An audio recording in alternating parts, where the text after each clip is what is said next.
Is it possible to break a fleshlight because they're using too much flesh? Or overstimulation?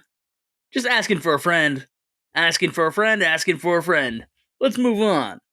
Crack open a cold box of wine or pour something cold on ice because it's the Binge Watchers podcast.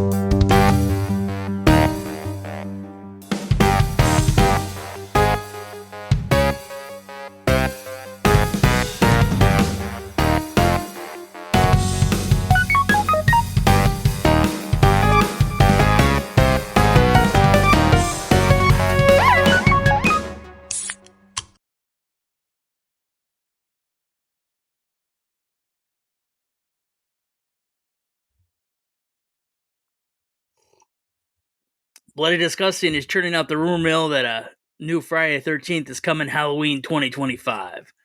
Now, a lot of fans want a frozen lake, right? Myself included. Frozen hellscape. I want a frozen lake, like holiday plot.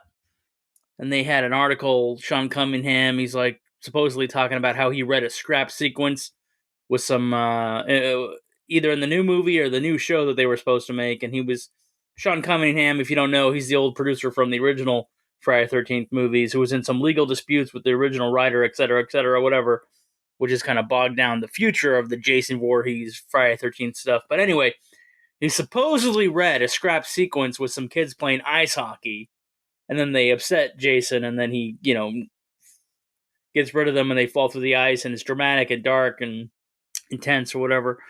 But hey, I'd love to have like a Jason holiday movie, right? Like the Voorhees extended family, they're gathering for their holiday celebrations at like a Thanksgiving thing or a Christmas thing, and of course, Uncle Jason shows up.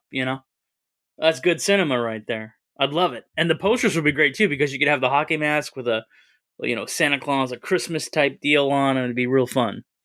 Funny and fun and scary. You could do everything that you want to do in this movie. Anyway, I also heard Castlevania Nocturne is getting season 2 in January. And if you remember the spoiler alert, if you remember the ending of Nocturne season 1, the cartoon anime thing that they launched on Netflix there with the Castlevania Dracula video games, Alucard, son of Dracula, shows up at the end of Nocturne season 2. Of course, you might remember him. He was in the main, the Castlevania cartoon, and he's from the Symphony of the Night. Yeah, Symphony of the Night video game, which I think was released on PS1, PlayStation 1. But I mean, whatever. Again, and I go back and forth between how much I love Alucard, how much I love Vampire Hunter D, because both are Dampiers, they both have vampires, they're both the disregarded bastard sons of King Prince Dracula. But the whole thing is, which one is better written? I tend to lean towards Vampire Hunter D over Alucard, but still, the idea of a half vampire son of Dracula fighting Dracula is a great concept. Whoever does it's fun all around. I also heard that Tom Holland and Aston Butler are supposedly going to play some drug smuggling brothers in a movie called American Speed. Hey, I'm wet already. All right, trivia time for tonight's movie. Tonight's movie is The Car, 1977. A small desert town is terrorized by a powerful, seemingly possessed car, and the local sheriff may be the only one who can stop it. Now, the make and model of the car is a 1971 Lincoln Continental Mark III black coupe. Although it's never mentioned in the movie, they can't really identify the car. It's too fast, it's too sleek, it's too deadly. They just call it the black car. It was customized to look more sinister by taking the car's roof 3 inches in, lowering it more than usual, and altering its side fenders to make it the same length again, both higher and longer.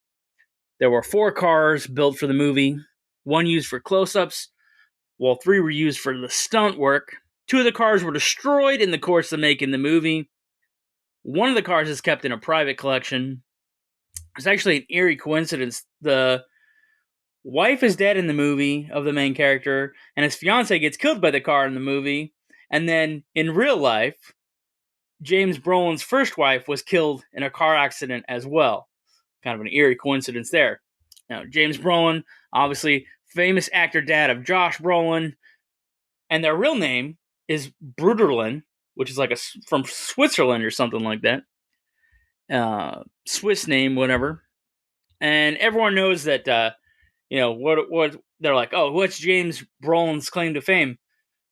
In modern stories, it'd probably be like, oh, because he's married to Barbara Streisand or whatever. But you might know that story. But did you know he was also in a makeup test for the original Planet of the Apes 1968, playing Cornelius in the makeup test? Obviously, he wouldn't then end up with the part. But interesting details about James Brolin.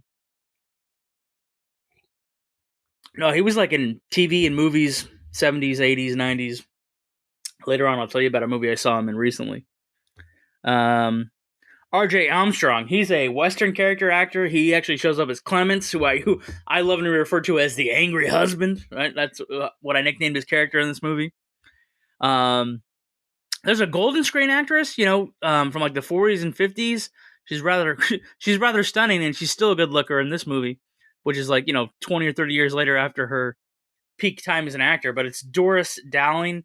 She actually plays the battered wife, unfortunately, in the movie, but she still looks like a killer. She's still stunning on screen. You can find this movie on the Internet Movie Archive. You're like, where can I stream this? Where can I download it? Can I get a VHS? Can I get a DVD? Probably. I don't know. I don't know if the thing's actually out of print or not. But anyway, the Internet Movie Archive, right? Or just type in Internet Archive, the car 77. You should be able to find it. It is weird that the movie starts out with a quote from Anton LaVey. Anton LaVey, I think, is one of the dudes that wrote like the Satanic Bible, developed the religion of Satanism. There's no ties to this movie about it being possessed. I mean, spoiler alert, towards the finale of the movie, they try to blow the thing up, and in the smoke, it looks like a face appears, obviously trying to tie in the evil concept, but they never really narrow it down. There's like a Native American grandmother who witnesses one of the murders of the car killing one of the deputies, and she says like, oh, there's an evil wind that shows up first to announce the car. So yeah, so if you notice in the movie, there's a bunch of wind, then the car shows up, but it also blasts its horn through the whole movie announcing itself. Anyway, but I feel like that must have been like a production decision, right?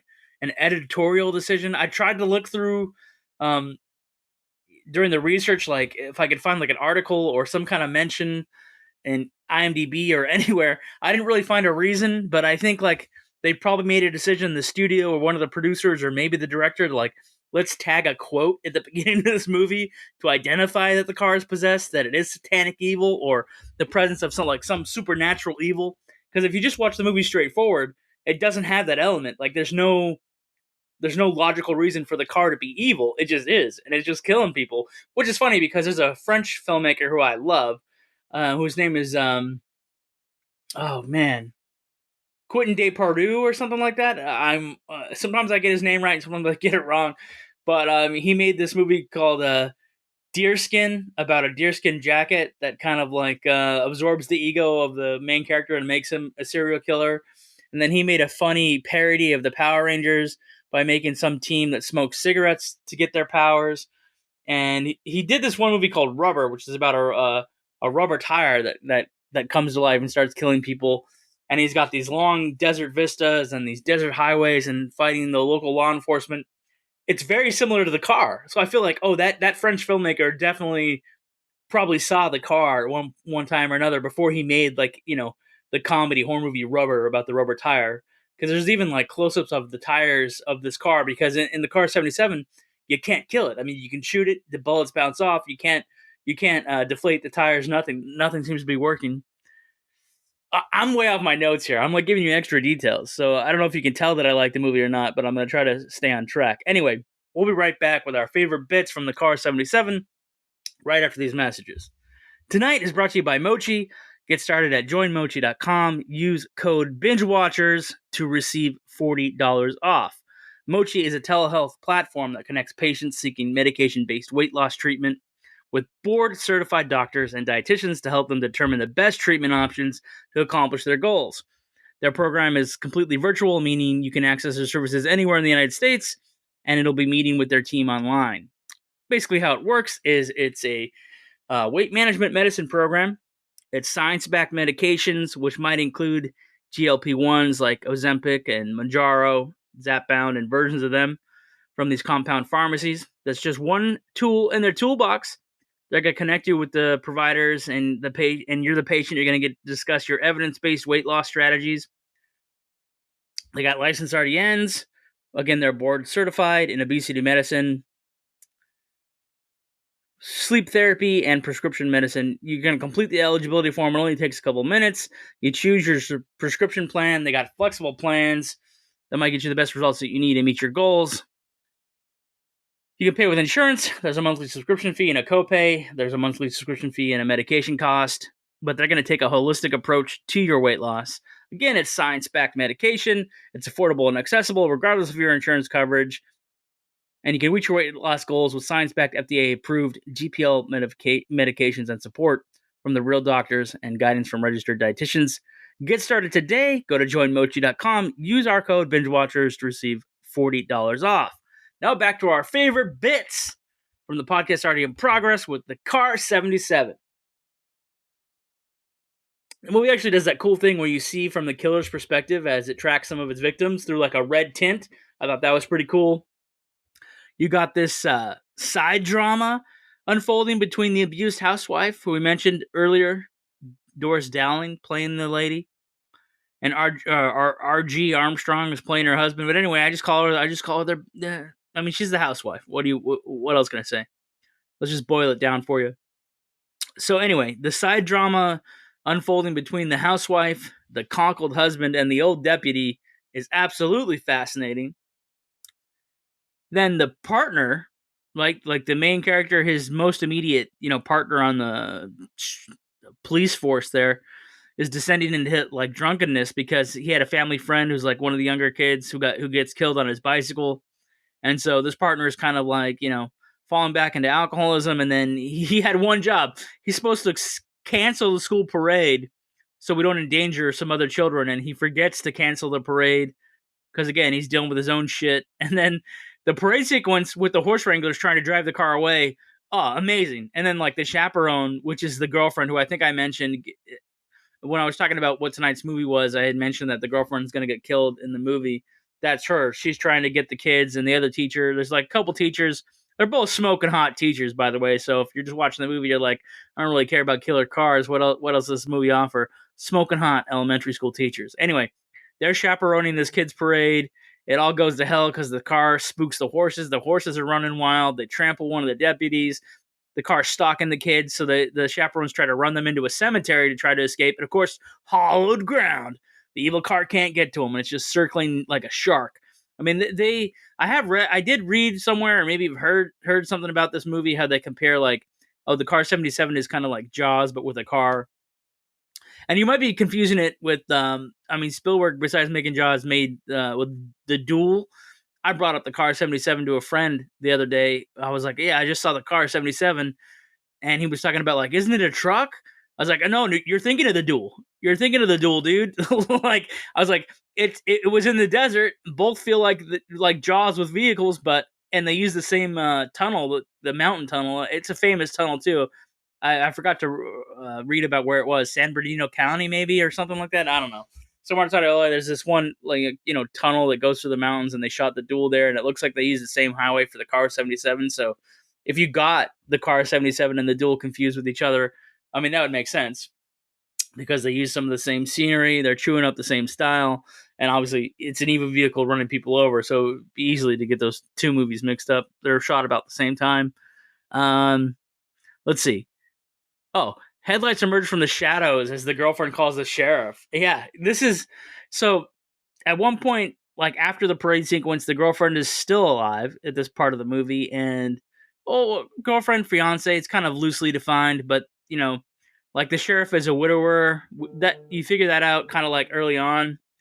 And then you can determine that, like, the sheriff wants to introduce the fiance to his two daughters or whatever and have her move into the house. But anyway, so the movie's really good about establishing personal relationships, so you actually care when the characters get killed or when they get victimized, that you're kind of like on edge with them. Anyway, so at one point she's talking to him in her kitchen or her front room or patio, her like den area or whatever. She's talking to the sheriff on the phone, and then you see like the headlights right? Emerging from the darkness outside the main window there, and obviously getting brighter and closer. And then it just plows through the window, annihilates the girlfriend in a cloud of dust. She's gone. Half the house is gone. The car goes out the back. It's gone. And so that's one of my favorite bits. Then also the sheriff later on is contemplating whether or not the car could be possessed by evil. Right, he's hearing the superstitions of the grandmothers, the other deputies, and everybody is starting to feel the lurking evil. Right, they're starting to feel this ominous presence always around, and they're starting to believe it.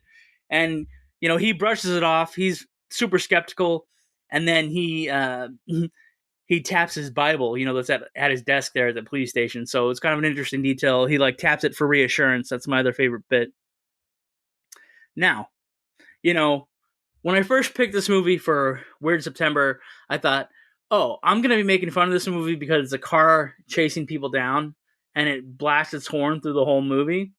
It actually starts to become unnerving and serious. And I didn't expect it to like it so much, but I actually do.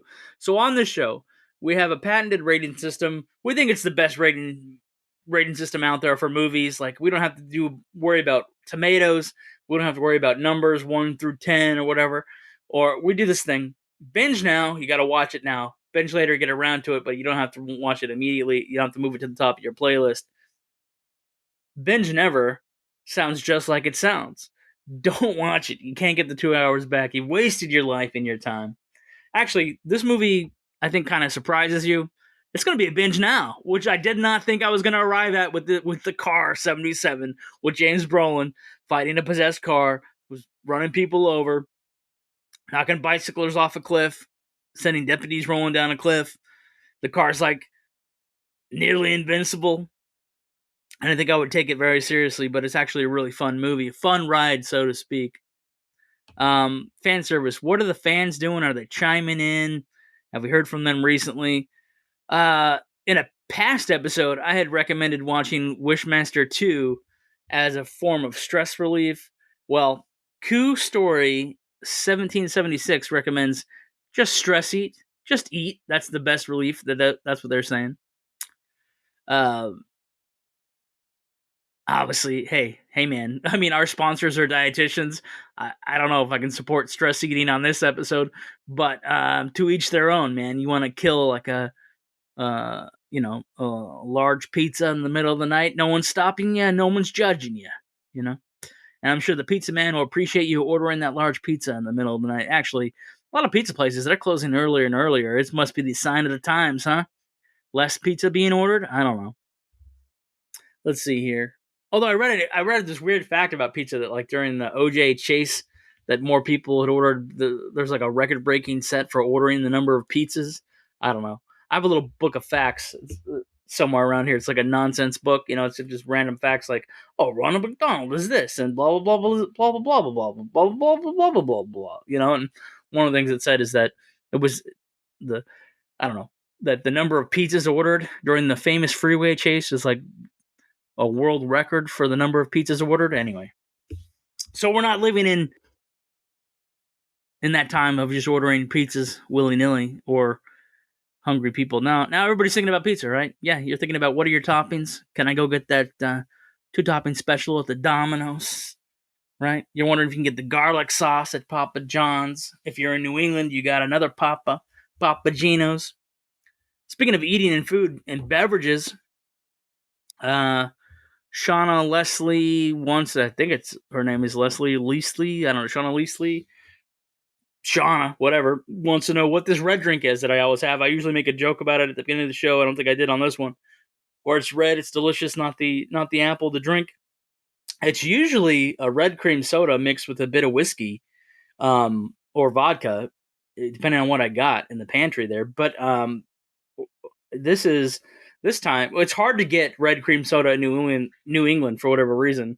And if you've been paying attention, I've said, I record somewhere in New England, but this time it's like one of these stores is called Market Basket. They're owned by a company called the Moolah's Marketplace. The Moolah sounds like a New Jersey company, but then you find out like, oh no, it's like the corporate parents are in Canada. It's a Canadian grocery store. They own this place called Market Basket. They make a fruit punch soda. So that's what it is. It looks like red cream soda. It's basically the same kind of red, that classic red 40. I don't know how much dye is in here, but anyway, it's basically, yeah, red food coloring, soda water, whatever. Probably some flavoring that's going to kill me, but it's a fruit punch soda, and it's pretty good. It's not as good as Hawaiian Punch, but it's carbonated like a soda. So if you can't find red cream soda, I've been ordering it, and that's too expensive. Once you get boxes and boxes of that red cream soda, it just stacks against your day to day finances there. So it's not worth maybe buying. I don't know. I'm stalling for time because I want the running time of this episode to break 20 minutes. I'm giving you these really short episodes. I want to make sure you're getting your money's worth here. Anyway, so the rambling, you think it's rambling, but it's also intentional. Wow. Behind the scenes shit. Anyway. Yeah, Binge Now on the Car 77. It's got the original Brolin. We've talked about the fans chiming in. Now, staff picks. What did I watch? I actually watched another movie featuring James Brolin recently. If you don't want to watch the movie of the week, killer cars are not your thing, what can I recommend?